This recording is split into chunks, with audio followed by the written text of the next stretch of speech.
তিনটি জায়গায় আপনার স্ত্রীকে কখনোই একা ছাড়বেন না।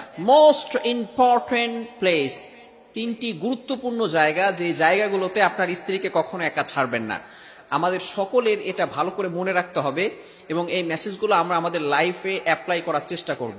হযরত আলী রাদিয়াল্লাহু তাআলা আনহু এটা বলে দিয়েছেন। আলী রাদিয়াল্লাহু তাআলা আনহুর কাছে একবার এক ব্যক্তি এসে বললেন, হে আলী, কিভাবে আমার স্ত্রী আমাকে ভালোবাসবে এমন কিছু টিপস আমাকে বলে দাও, এমন কিছু ফর্মুলা আমাকে বলে দাও। আলী রাদিয়াল্লাহু তাআলা আনহু এই তিনটি মেসেজ তাকে দিয়েছেন যে তুমি তোমার স্ত্রীকে কখনোই তিনটি জায়গায় একা ছাড়বে না। যদি তিনটি জায়গায় একা ছাড়ো তাহলে পরবর্তী সময় তুমি আফসোস করবে। আলী রাদিয়াল্লাহু তাআলা আনহু নিজে আমাদেরকে মেসেজগুলো দিয়েছেন। এক নাম্বার হচ্ছে, স্ত্রী যখন অসুস্থ হবে তখন আপনার স্ত্রীকে একা ছাড়বেন না। মোস্ট ইম্পর্টেন্ট সাবজেক্ট, খুবই গুরুত্বপূর্ণ বিষয়। আপনার স্ত্রী যখন অসুস্থ হয়ে যাবে, অনেক সময় স্ত্রীর অসুস্থ হয়ে যায়, কিন্তু কিছু স্বামী আছে স্ত্রীকে তোয়াক্কা করে না। সে যে অসুস্থ হয়েছে, সে যে সিক অবস্থায় আছে, অসুস্থ অবস্থায় আছে, তাকে যে কেয়ার করতে হবে, তাকে একটু দেখাশোনা করতে হবে, অনেক স্বামী এই দায়িত্ব পালন করতে চায় না। খবরদার, অবভিয়াসলি আপনারা এই দায়িত্বগুলো পালন করার চেষ্টা করবেন। স্ত্রী যখনই অসুস্থ হয়ে যাবে তখনই আপনি আপনার স্ত্রীকে সময় দিবেন। এই সময়টা আপনি আপনার স্ত্রীকে একা রেখে যাবেন না। আপনি আপনার স্ত্রীকে সময় দেন, আপনি আপনার স্ত্রীর একটু হেল্প করে দেন, সহযোগিতা করে দেন, একটু সেবা করেন।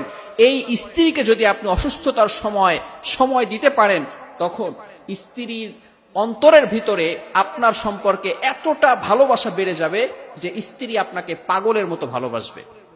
সবসময় চিন্তা করবেন আপনার স্ত্রীকে কখনো অসুস্থতার সময় একা ছেড়ে যাবেন না।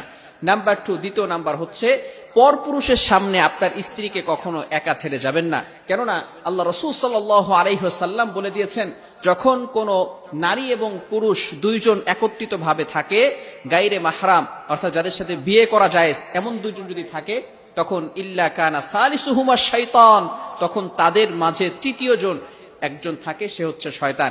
এই শয়তান তাদের ভিতরে কুমন্ত্রণা সৃষ্টি করতে পারে, যার কারণে তারা গুনাহের ভিতরে লিপ্ত হয়ে যেতে পারে। এজন্য আপনার স্ত্রীকে কখনো অন্যান্য যে পরপুরুষ আছে তাদের সামনে ছেড়ে যাবেন না। কিছু পুরুষ তো এমন রয়েছে, নিজের স্ত্রীকে ফ্রেন্ডের সাথে কথা বলিয়ে দেয়, ফ্রেন্ডের সাথে আলাপ আলোচনা করার জন্য সুযোগ করে দেয়। কিছু সময় পর দেখা যায় যে তার ওয়াইফ তার বন্ধুর সাথে প্রেম করে ঘর থেকে পালিয়ে গেছে, ঠিক কিনা? এমন অনেক সময় হয়ে যায়। খবরদার, অন্যান্য পরপুরুষের সামনে আপনার স্ত্রীকে ছেড়ে দিবেন না। তৃতীয় নাম্বার হচ্ছে, আপনার স্ত্রীর ইজ্জত সম্মান যখন দেখবেন সে হারিয়ে যাচ্ছে, অথবা সে ইজ্জত সম্মান এমন একটা জায়গায় গিয়েছে যেখানে তার ইজ্জত সম্মান পাচ্ছে না, সেই সময় আপনি আপনার স্ত্রীর সামনে ঢাল হয়ে দাঁড়িয়ে আপনার স্ত্রীর ইজ্জতের সম্মানের হেফাজত করবেন। আপনার পরিবারের সামনে আপনার স্ত্রীর ইজ্জতকে কখনো বেইজ্জতি করবেন না। সব সময় আপনার স্ত্রীর যে সম্মান আছে এটাকে আপনি বাড়ানোর চেষ্টা করবেন। যখন কোনো জায়গায় আপনার স্ত্রী যদি অপমানিত হয়, সেখানে যদি আপনি তাকে একা রেখে যান, তাহলে ওই স্ত্রী কিন্তু বিপদে পড়ে যাবে।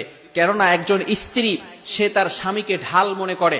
একজন স্ত্রী তার স্বামীর ভালোবাসায় তার পিতামাতা, ভাই বোন, আত্মীয় স্বজন, যত রিলেটিভস রয়েছে সকল মানুষকে ত্যাগ করে, এতটা স্যাক্রিফাইস করে, ত্যাগ করে, সবকিছু ছেড়ে এসে স্বামীর কাছে ঠাঁই নেয়।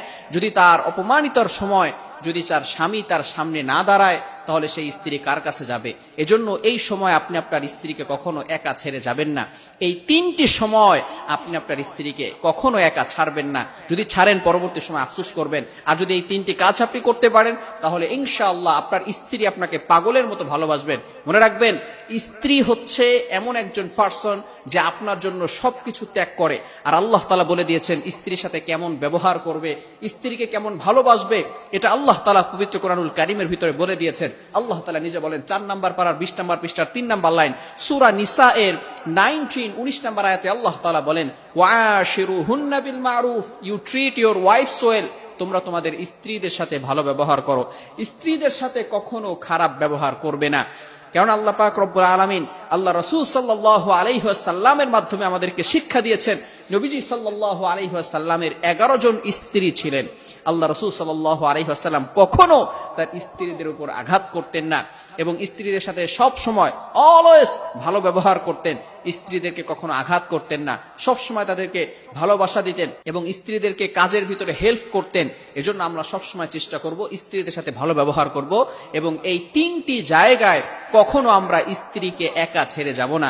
আল্লাহ তাআলা আমাদের সকলকে এই বিষয়টি বুঝার তৌফিক দান করেন। সকলে বলেন আমিন।